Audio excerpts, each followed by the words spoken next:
যখন প্রধান উপদেষ্টা প্রেসিং আবার ঘোষণা করেছে যে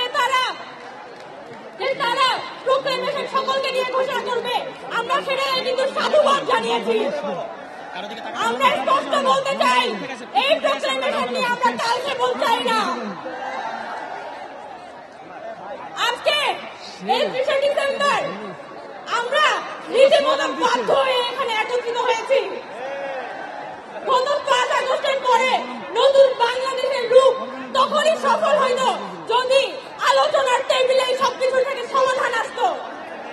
কিন্তু আমরা দেখতে পাচ্ছি যে আলোচনার টেবিলে কোনো সমাধান আসে না। আমাদের জনগণের সমাধান শুধুমাত্র রাজপথ। আমরা বৈষম্য বিরোধী ছাত্র আন্দোলন খুব স্পষ্টভাবে বলে দিতে চাই, আওয়ামী লীগের বিচারের আগে কোনো নির্বাচন হবে না। আরেকটা কথা স্পষ্টভাবে বলতে চাই, আমাদের যারা শহীদ পরিবার আছে, আমাদের যারা আহত আছে, তাদের প্রতি ন্যায় বিচার হয় নাই।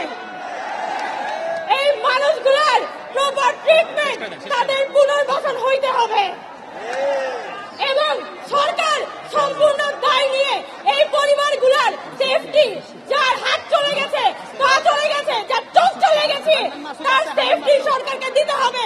তার চাকরি, তার জীবনের নিরাপত্তা সরকারকে দিতে হবে। খুব বেশি কথা বাড়াবো না, আমাদের অনেক বক্তা সামনে আছেন, কিন্তু আমরা বৈষম্য বিরোধী ছাত্র আন্দোলন খুব স্পষ্ট কথা বলতে চাই যে জুলাই মরে যায় নাই।